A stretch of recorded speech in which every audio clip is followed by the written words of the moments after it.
répondu. J'ai accepté, j'ai consenti, mais ce n'est pas encore le moment de leur dire.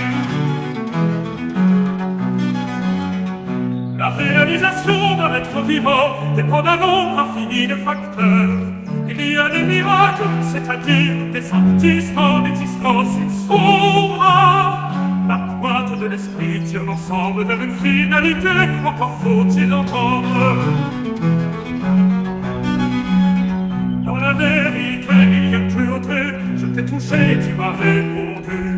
J'ai accepté, j'ai consenti, mais ce n'est pas encore le moment de le dire. Bonsoir, eh bien ce soir vous me retrouvez dans ma campagne avec pour fond musical les chants d'oiseaux. Ça change de ce matin, de ce midi aussi. Et oui, parce que c'est les contrastes en fait.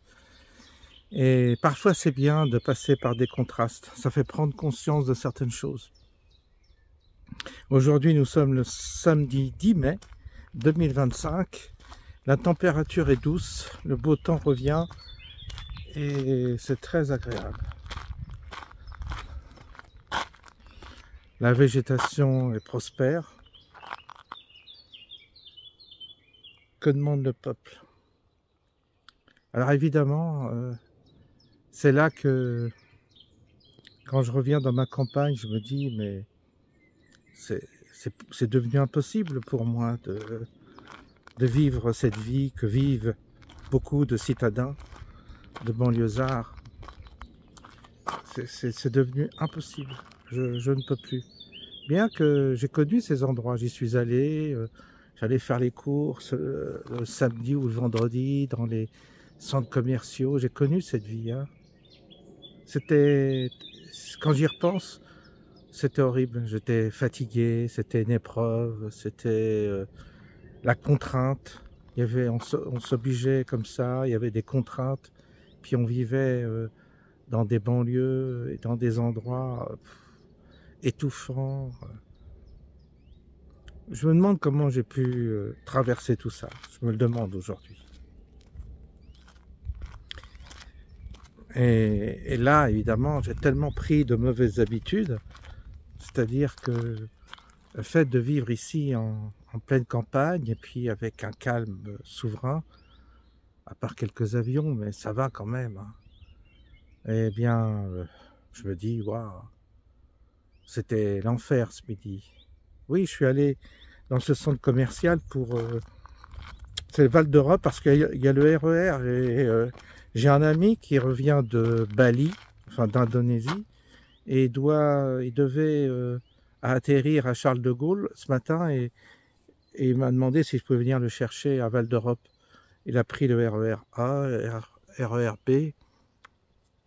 Il m'a rejoint vers midi, il avait beaucoup de retard. C'est pour ça qu'en réalité, j'ai fait des vidéos pour m'occuper. Puis j'ai beaucoup observé les gens. Après, je me suis mis dans le parking, c'était plus agréable. Je me suis mis sur un banc. Il y a quand même des bancs dans ce grand parking avec des arbres. Finalement, c'était là où j'étais le mieux pour l'attendre. Parce que dedans, c'était impossible de m'asseoir à ces terrasses à l'intérieur comme dans une serre. Certains l'ont dit, c'est comme une serre. Oui. Et puis cette musique, cette foule, et j'ai donc regardé, je suis rentré dans certains magasins pour regarder ce qui se faisait en vêtements, tout ça. Il y a une grande uniformité entre toutes les marques maintenant. Couleurs plutôt sombres, beaucoup de couleurs noires, sombres, gris, il n'y a pas de couleurs.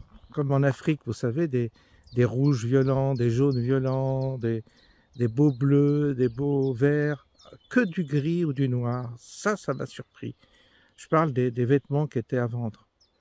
Et puis des couleurs sombres, comme les voitures maintenant, elles sont toutes grises, enfin gris, des nuances de gris, des nuances de mat, mais il n'y a plus de belles couleurs. Les belles couleurs ont disparu, ça c'est révélateur. Et pour les vêtements, c'est pareil. Ça, j'ai observé. Puis les vêtements sont tous les mêmes, en fait. Tu vas chez H&M, tu vas chez Primark, tu vas chez une marque japonaise, je ne sais plus le nom. c'est quasiment les mêmes coupes, les mêmes lignes, c'est fabriqué tout pareil, quoi. Il n'y a que la marque qui change, c'est fou. C'est l'uniforme. Moi, je me dis, bah, j'ai rien à acheter là, non, j'ai même pas envie. Il n'y a rien, rien, rien qui me faisait envie. C'est pas que je suis radin, mais j'ai pas envie. J'ai ce qu'il faut chez moi. J'ai un short, deux shorts. Vous voyez, j'ai des t-shirts que j'ai trouvé, que j'avais aux États-Unis, que j'avais acheté. Alors là, pour 10 sous, qui coûtaient rien. Donc là, bon, bah, j'avais ramené des trucs comme ça à l'époque où j'allais souvent aux États-Unis. J'ai plus besoin de rien. C'est pour ça que des fois, vous voyez avec des trucs, des sigles qui viennent des États-Unis, bah, ça dure, ça dure. Et j'ai besoin de rien, rien, rien, rien. Et si vous voulez, le monde, après je me suis mis à observer la tête. C'est très cosmopolite, Val d'Europe, c'est connu. Hein. Il y a énormément de...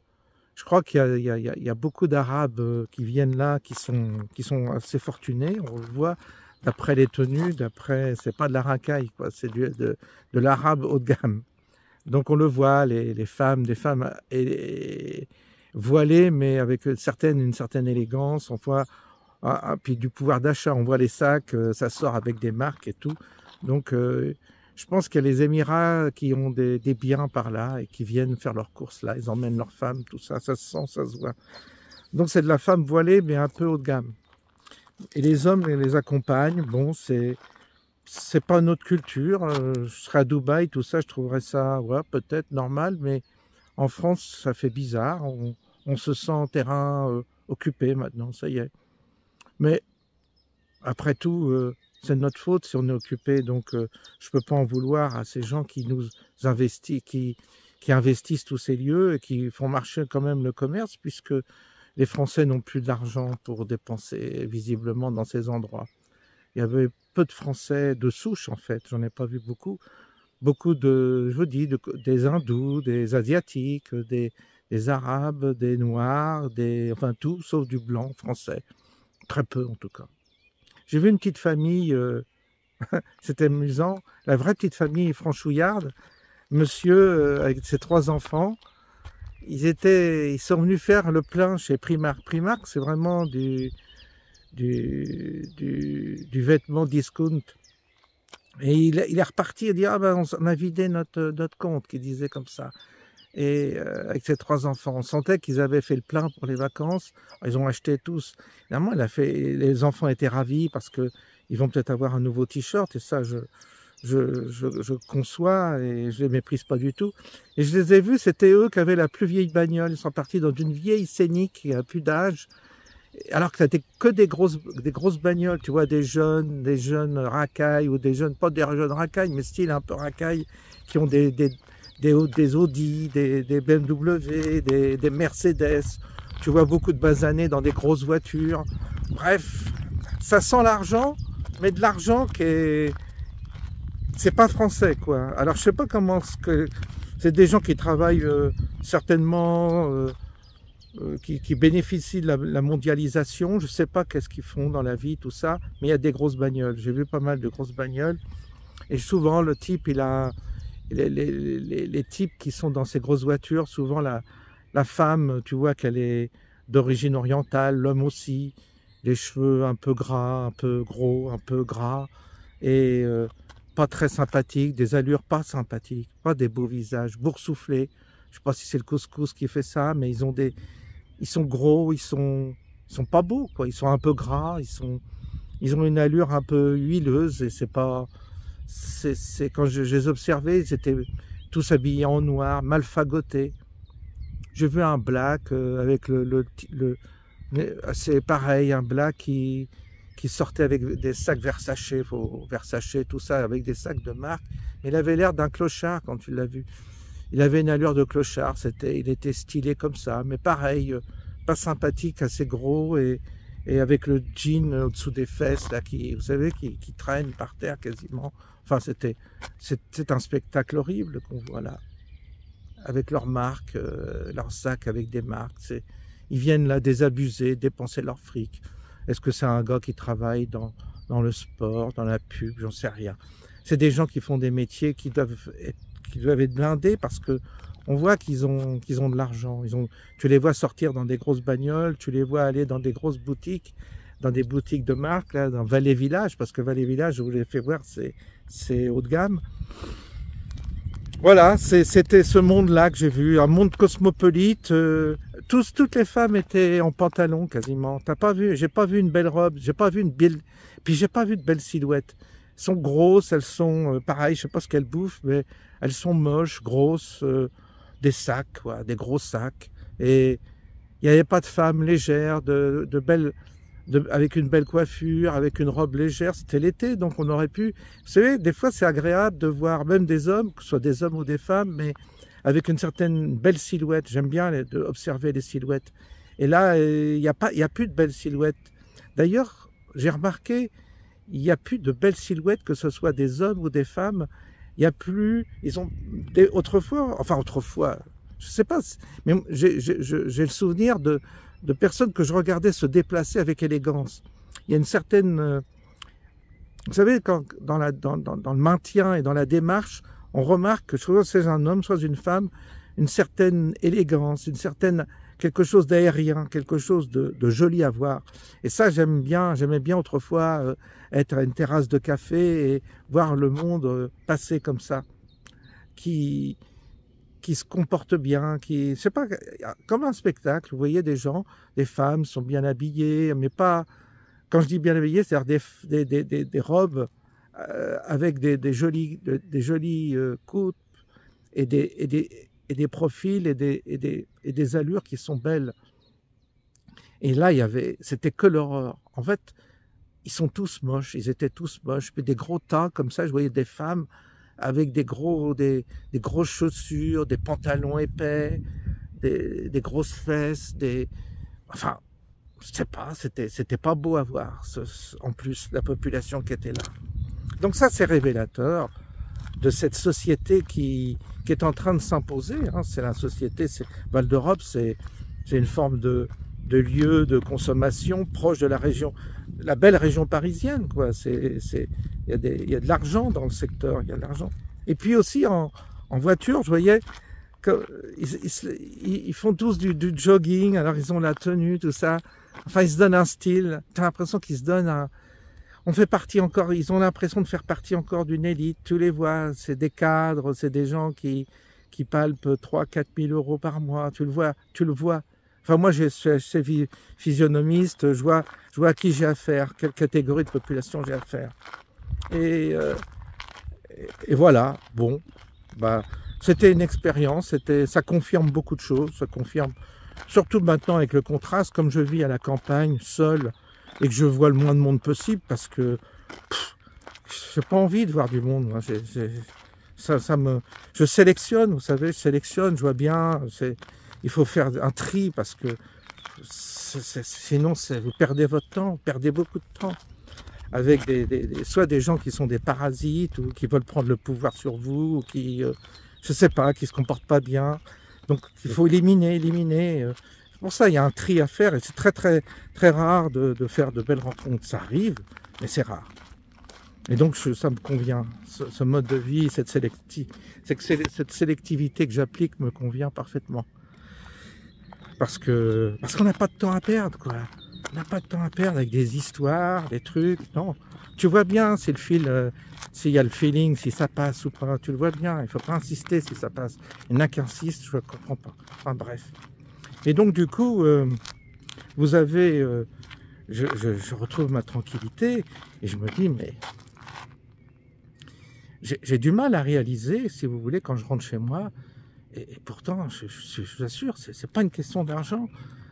Mais je me dis, mais qu'est-ce que j'ai l'impression de rentrer au paradis quand je rentre chez moi. J'ai l'impression que c'est le paradis. J'ai l'impression d'être dans un secteur privilégié. Je suis tranquille. Je vois même pas. Vous voyez, je me dis, mais si j'avais, par exemple, je prends l'hypothèse d'un seul coup d'une grosse arrivée d'argent. J'aurais beaucoup d'argent. Je crois que je resterais là. Je ne bougerais pas. Je vois pas ce que je ferais. J'arrangerais certainement, j'apporterais des améliorations, mais je ferais une chapelle, j'ai pensé à ça. J'achèterais le terrain à côté et je ferais une chapelle en bois, une chapelle orthodoxe. je veux plus parler. Pour moi, le catholicisme, c'est terminé. C'est foutu, quoi. Mais là, j'aime beaucoup les chapelles en bois. J'ai déjà vu des chapelles orthodoxes en bois. C'est fantastique. Comme j'aime beaucoup les icônes, je crois que ça serait ça mon objectif, ce serait d'avoir une chapelle dans mon terrain, où je puisse prier, je puisse aller voir de temps en temps, me recueillir, méditer. Ça me manque, ça me manque. Mais, je me disais, si j'achetais le terrain à côté, je pense que il faudrait des autorisations qu'on me refuserait, on ferait faire ça à l'arrache, je sais pas comment.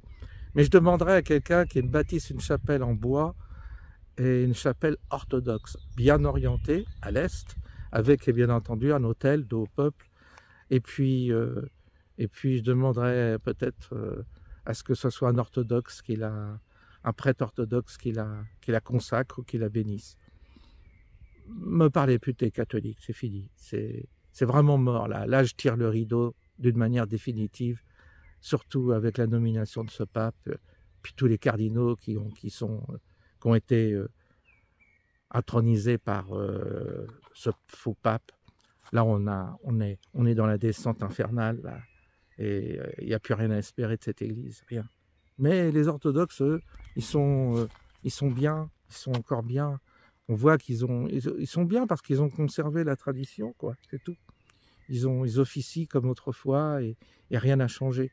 Donc au moins, bon, c'est pas notre culture, c'est autre chose, mais nous, qu'est-ce que vous voulez, nous, on nous a dépouillés de tout, alors il n'y a plus rien. Donc, faute de grive, hein. Voilà, on mange des merdes, comme on dit, je crois que c'est ça qu'on dit là. Bah écoutez, là, mon objectif, ça serait de ça. Peut-être, si j'avais beaucoup d'argent, j'achèterais un terrain près de chez moi, et j'essaierai de faire bâtir une église en bois orthodoxe pour avoir un lieu sacré, un lieu consacré. Ça me manque. Puisque toutes les églises sont fermées, une chapelle, c'est bien. Vous savez, Alain Delon, il avait une chapelle dans sa propriété. Je trouve que c'est bien quand on a les moyens et quand on a de l'argent. La moindre des choses, c'est d'habiter un bel endroit. Alors chacun y met ce qu'il veut dans ce bel endroit, mais ça, c'est important. Un endroit sans voisinage, ça aussi, ça fait partie, c'est un luxe. Et un lieu nature, à fond nature, c'est-à-dire avec je vous dis, pas de voisins, seul au monde, une certaine forme d'autonomie, hein, si on peut, pour l'alimentation, tout ça. Et puis, un endroit consacré à Dieu. Et cet endroit, c'est une chapelle. On construit une chapelle ou on achète un lieu avec une chapelle. Il y a encore des belles demeures, des belles bâtisses sur lesquelles vous avez des chapelles. C'est bien. C'est bien. Moi, je trouve que quand on a beaucoup d'argent, voilà ce qu'il faut faire. Comme ça, vous vivez à l'écart du monde, à l'écart de la vulgarité, et vous vivez avec un facteur qui va vous préparer à l'au-delà. Il n'y a que cette proximité à la nature, avec un point consacré qui peut vous aider à traverser le monde, tel que ce monde est lié, une forme de pacte avec le monde invisible, un pacte sacré. La chapelle, c'est un vortex, il ne faut pas oublier que c'est un vortex. C'est un endroit où on passe d'un monde à un autre, le lieu sacré, le temple, tout ce que vous voulez. Et ça me manque franchement. Donc si un jour j'ai beaucoup d'argent, je ne sais pas si ça arrivera, mais si ça se produisait, voilà quel serait mon objectif. Est-ce que je resterai là? Je ne sais pas. Peut-être qu'il y a des lieux, il y a certainement des lieux équivalents ailleurs, qui sont très beaux et qui sont tranquilles, mais un lieu où on puisse faire un peu ce qu'on veut, quoi, où il n'y a pas 36 administrations ou autorisations à demander, quoi. Voilà un peu Je pensais à ça parce que je me disais, la consommation, non, ça ne m'intéresse plus, j'ai pas d'intérêt. Quand je vois tous ces gens qui ont beaucoup d'argent et qui doivent avoir les dressings pleins d'affaires qui servent à rien, qui se ressemblent tous, parce que tous les vêtements se ressemblent, ils ont tous la même couleur. Puis en plus, je comprends pas, ils ont de l'argent, ils s'habillent mal parce qu'ils sont tous moches. C'est tous ces gros sacs qui sont horribles, ils sont mal habillés en plus. Donc c'est bizarre. Bah oui. C'est comme ça, c'est devenu ça la France, quoi. Et donc, alors est-ce que je resterais en France si j'avais beaucoup d'argent? Bah non, je pense que je choisirais les États-Unis. Je pense que si j'avais beaucoup d'argent, je m'installerais aux États-Unis. Avec l'argent, on peut tout faire, hein, donc j'irais m'installer là-bas. Là-bas, je crois qu'on a plus de liberté pour les maisons sont. Vous avez des maisons en pleine nature ou des maisons près d'un lac ou des maisons avec une vue sur mer mais isolées, avec une mer un peu sauvage. Quand j'avais été le long des côtes de Californie, j'avais vu des baraques superbes comme ça sur des espèces de grandes falaises avec la mer à perte de vue, des ambiances. Là-bas, j'ai vu des trucs de fou, quoi. Même en Floride, j'ai vu des baraques qui donnaient sur la mer, mais avec une tranquillité, une paix. Mais c'est des endroits, évidemment, qui sont très chers parce que c'est des maisons qui sont en bord de côte, tout ça, ça coûte une fortune. Mais voilà ce que je pense que je ferais si j'avais beaucoup d'argent. Je pense que j'irais m'installer aux États-Unis. Je pense que là-bas, vous avez encore des assemblées évangéliques ou des assemblées de chrétiens qui sont bons enfants. Ce que vous voulez, ils ont un rapport parfois à la religion un peu simple, mais qui est bien, qui est sain, quoi. Qui n'est pas trop dans le mental. Nous, on est tellement dans le mental que... Puis les cathos, voilà, ils sont pas intéressants. Ils sont des bêtes, quoi. Et je pense que là-bas, ça me conviendrait bien. Je pense. Maintenant, je ne sais pas, hein, on se projette. Je suis allé plusieurs fois aux États-Unis. J'ai senti quelque chose où j'ai senti cette simplicité, ce côté tranquille, cool, pas jugé. J'ai senti ça, il y avait quelque chose d'assez authentique. Puis la nature, elle est énormément, elle est très présente, la nature aux États-Unis. C'est des endroits, j'ai vu faire moi 200 km, 300 km sans rencontrer une maison. C'est la folie là-bas. Il y a des endroits où vous avez fait des kilomètres et des kilomètres, il n'y a pas âme qui vivent, ça fout les jetons même. Tu dis, merde, si j'ai une panne d'essence, tout ça, comment je fais pour m'en sortir? À l'époque, on n'avait même pas de téléphone. Enfin, franchement, là, avec le recul, je me dis, tu vois, aujourd'hui, il leur faut des tas de précautions. À l'époque, on faisait même pas attention, on partait comme ça, un peu inconscient. Bon, et ben, finalement, il ne nous est rien arrivé. Mais c'était bien, des grandes étendues comme ça. La nature est très, très présente, très, très présente. Et chez nous, il y a de moins en moins d'endroits, mais il y en a encore des endroits où on est tranquille. Et là, vous voyez, là où je suis, finalement, on est à 1 heure de Paris, en voiture. C'est comme si c'était dans un trou perdu, hein. Vous le voyez à travers mes vidéos. Il n'y a jamais personne, je suis tranquille. Donc, ça existe, des petits endroits tranquilles comme ça. Voilà, maintenant, c'est un peu ce que... Là, je vous parle comme si on parlait comme ça, comme si vous étiez avec moi, et on discutait un peu pour rien dire, mais c'est l'histoire de vous dire mon ressenti après cette journée, parce que tu rencontres plusieurs... Tu as un choc, quoi. C'est un choc que j'ai eu ce matin, c'est un choc. Puis ce copain qui est revenu de Bali, en plus... ils font plusieurs îles. Alors il me disait des fois il faut une journée pour changer d'une île à l'autre. Pas l'impression que ça me fait pas envie. Ce qu'il m'a raconté, ça me fait pas envie. Puis il y a plein d'attrapes touristes partout. Il me disait bon, moi ça m'intéresse pas. Ils font tous les trucs de touristes avec le singe. Là ils payent pour avoir un singe sur l'épaule et puis ils ramènent la photo et puis ils font voir aux collègues. Voilà. Ils font voir qu'ils ont bougé, quoi. Ça les valorise parce qu'ils ont tellement rien à vendre dans la vie qu'ils n'ont que ça pour se valoriser. Donc il faut qu'absolument montrer quelque chose, qu'on fait quelque chose d'un peu original pour montrer aux autres qui, eux, ne peuvent pas se le payer, bah que voilà, on se valorise comme ça, mais on se valorise par le vide. Alors, elle me disait là-bas, il y avait plein de gens, de youtubeurs, des jeunes qui font le tour du monde, qui se baladent avec des chaînes YouTube. C'est les chaînes YouTube qui financent leur voyage. Alors, ils ont vu, ils voyaient des filles se prendre en photo, bavarder comme ça à leur auditoire, dans des sites, évidemment. Il y a des endroits qui sont très jolis en Indonésie, mais voilà, ils passent comme à vite fait, et puis c'est juste pour... voilà, c'est superficiel, c'est artificiel, et puis là-bas, ils vivent que du tourisme. Ils en ont fait un business, alors...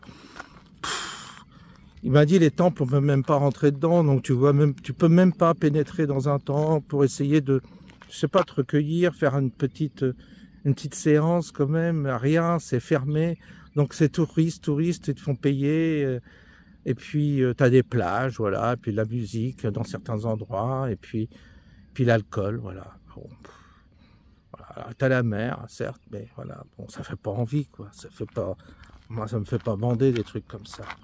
Franchement, non. Puis faire 20 heures de voyage, là, il a fait 20 heures avec une escale. Enfin, oh là là, pouf, non, non. Donc, vous voyez, ben, déjà, c'est intéressant de traverser. Je le sais, tout ça, je le sais. Mais qu'est-ce que vous voulez? C'est bien que c'est encore confirmé. Et c'est confirmé que je suis bien là où je suis, finalement. Et que je ne dois pas bouger. Ça serait ridicule de bouger. Je ne pourrais pas trouver une meilleure situation. Donc je reste là où je suis. Et pour ceux qui viendront le 4 juin, vous verrez, l'endroit par où je vis, c'est assez... Ouais, s'il fait beau, c'est assez privilégié. Hein. C'est chouette. Hein. C'est pas spectaculaire comme la Côte d'Azur ou comme dans des endroits plus exotiques, mais il y a une qualité, il y a quelque chose. Je pense que vous le sentirez. En tous les cas, on essaiera de faire en sorte que la journée se déroule sous ces auspices-là, quoi. Et puis pour finir, ben, on va finir par ça. J'ai entendu De Villiers qui parlait du pape, alors il s'enflamme. Vous savez, comme me disait un autre ami, qui connaît bien l'église comme moi, il m'a dit, c'est ce pape, ah oui, il a un aspect plus onctueux, plus clérical que le précédent. Il a un côté un peu, une bonne tenue, moins provocateur dans sa manière d'être. Mais le fond est aussi pourri. C'est clair. Donc il va nous l'enfiler, mais encore avec plus de doigté, si vous voulez. Bon, il était brut de décoffrage, François, on voyait qu'avec sa gueule, qu'il n'était pas sympathique, mais là, celui-là, il va tromper beaucoup de gens. Et je vois bien qu'il y a des cathos là qui me laissent des commentaires. Ah oui, François, il faut pas juger, tout ça. Il faut attendre de voir. Et puis De Villiers, pareil, il s'est embarqué dans ça. Alors, De Villiers, il peut se faire avoir. Il s'est fait avoir avec bien d'autres personnes. Il s'est fait avoir avec Retailleau. Il s'est fait avoir avec Macron. Mais là, il va se faire avoir avec le pape. Donc c'est la faille de Villiers, c'est qu'il ne voit pas venir le truc. Je pense que dans sa vie, c'est peut-être ça qui lui a porté préjudice. C'est qu'il s'en rend compte, mais il faut qu'il passe par l'épreuve. Sinon, il voit pas. Il sent pas le personnage, il sent pas la situation. Il veut absolument... ça part d'un bon truc, d'un bon sentiment. Ah ben voilà un beau cheval.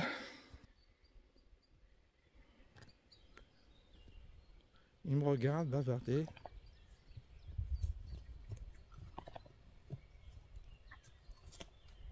Avec le coucher de soleil. Voilà, il s'approche. Alors, tu viens me voir? Hein? Tu veux une caresse? Hein?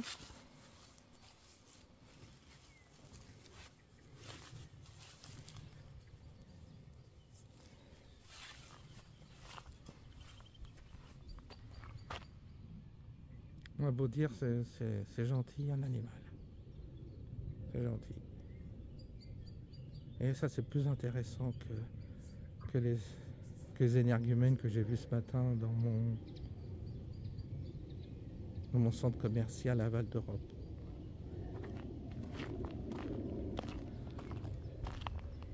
Vous voyez que c'est un privilège.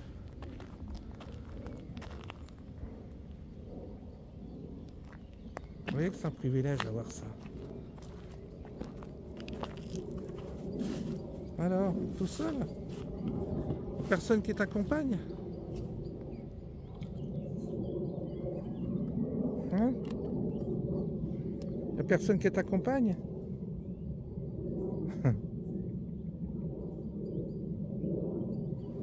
Allez, une petite caresse avant de partir.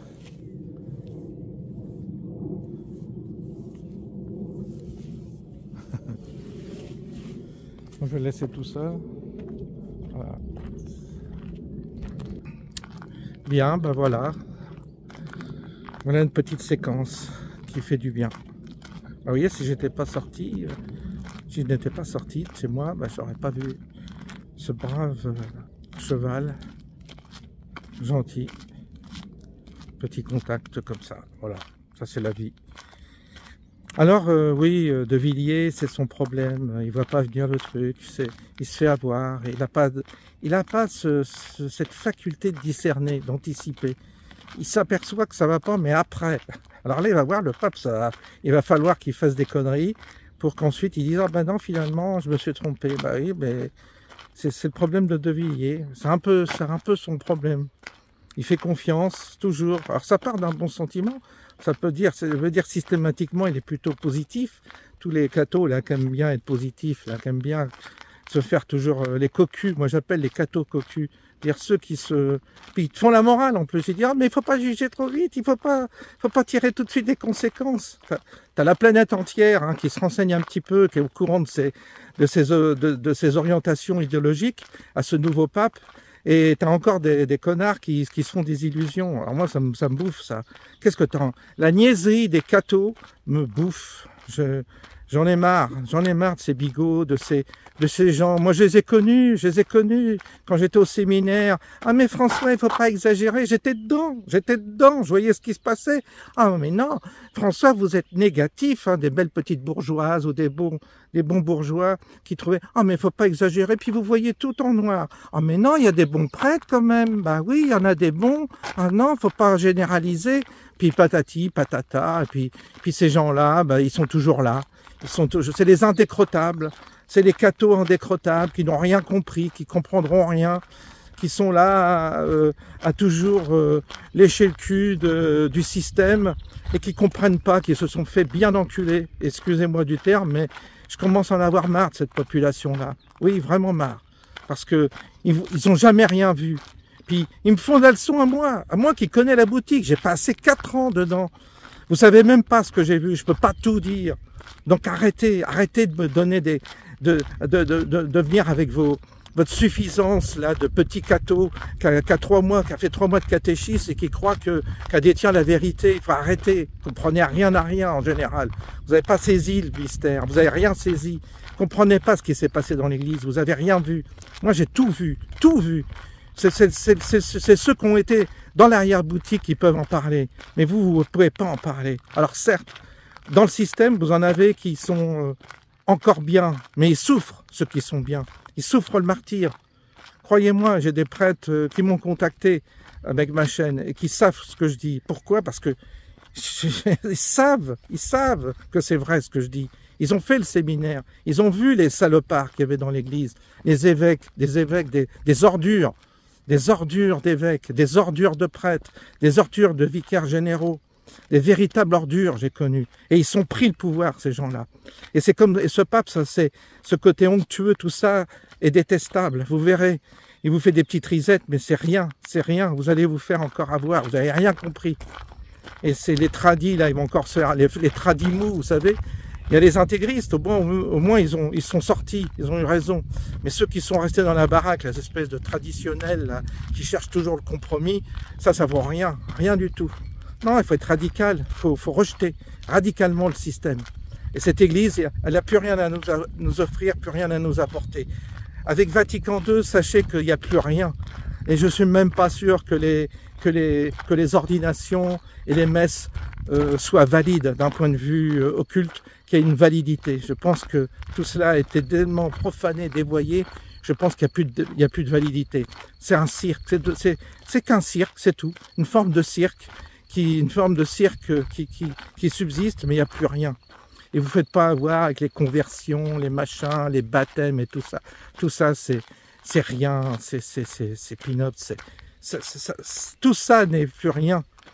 Parce qu'ils n'ont rien compris. Vous savez, il faut pénétrer ces questions pour les comprendre.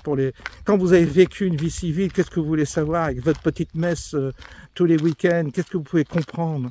C'est pas comme moi. Moi, j'ai vu des monastères, j'ai vu des communautés, j'ai tout vu, les charismatiques, les tradis, les monastères, Solesmes, le Barou, tout ça, et puis bien d'autres, les dominicains, les prémontrés. J'ai traversé tous ces mondes, toutes ces communautés. J'ai vécu avec les moines, j'ai vu comment c'était. J'ai vécu 4 ans en séminaire. J'ai vécu, je sais comment ils pensent, je sais comment ils mangent, je sais comment ils se comportent et qu'est-ce qu'ils pensent des pratiquants. Donc ça, vous savez rien. Donc arrêtez avec vos leçons, arrêtez avec vos petits commentaires moralisateurs je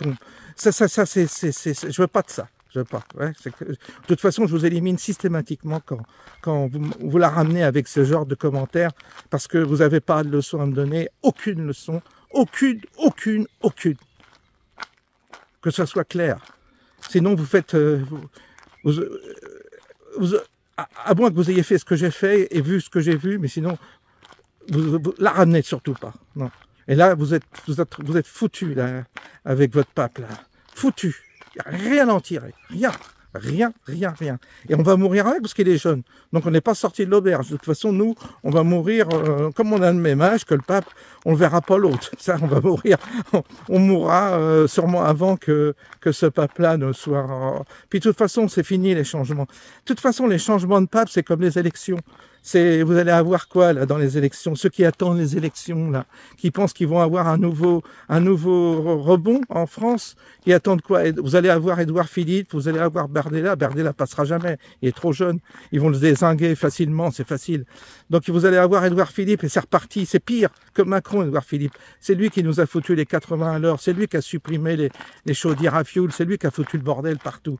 C'est pire. C'est lui qui a été répressif avec les gilets jaunes. Édouard Philippe, c'est une saloperie. Une vraie saloperie. Vous allez avoir pire que Macron. Alors tous ceux qui espèrent des élections, qui espèrent que ça va aller mieux, non, ça sera pire. Ce sera à chaque fois pire de toute façon. C'est comme ça. C'est pire avec l'Église et c'est pire avec ce qui nous attend politiquement avec la France. Donc vous voyez qu'il n'y a pas d'espoir du tout à avoir de ce côté-là. Mais aucun espoir. On va descendre encore plus bas. Et l'Église, vous allez voir l'Église. Vous allez voir... il va vous le... Puis en plus celui-là, je le sens, il va vous entuber, mais alors quelque chose de bien. Hein. Oh là là. Alors c'est incroyable. La naïveté, la niaiserie du catho moyen, la niaiserie, la bêtise. Oh, et le niveau en plus, les niveaux. Oh là là là. Ils te ramènent, ils parlent de Jésus, ils parlent de l'Évangile, ils n'ont rien compris. Enfin, c'est catastrophique. Bref. Bon, écoutez, je me suis bien énervé, mais il fallait, parce que il y a de quoi d'être énervé quand je vois certains commentaires de gnangnan, là, c'est pas possible ça. Mais ils sont énervés, hein, mais je comprends. Soral, il est énervé aussi avec les grenouilles de bénitier et tout ça. Comment il les appelle, les têtards de bénitier, je sais pas quoi. Ça l'énerve aussi, mais il y en a plusieurs comme ça qui sont énervés, là. Oui, tous je les ai tellement connus, ces familles catho, je les ai tellement connus. En plus, ils sont radins. En plus, ils t'aident pas quand t'es dans la merde. Moi, j'ai vu, c'est pas ces gens-là qui vont venir même, ils vont aller, il y a aucune solidarité dans ce milieu, aucune gentillesse, rien. C'est sec de ces secs, ça vaut rien. Ce milieu catho ne vaut rien. Ces milieux ne valent rien en plus sur le plan humain. Donc vous voyez, la boucle est bouclée. Donc c'est normal qu'ils se plaisent... c'est l'église de Satan, voilà, c'est l'église catholique est devenue l'église de Satan. Vous voyez, comme ça, on n'en parle plus. Voilà, écoutez, on va se quitter sur ce. Et puis, je vous souhaite un bon week-end, un joyeux week-end, un bon dimanche. Et puis, nous, on va se retrouver peut-être demain pour d'autres aventures. Là, ça y est, ça commence à... Vous voyez, le ciel est tranquille ce soir, rien. Et la lune, là au loin, on va regarder.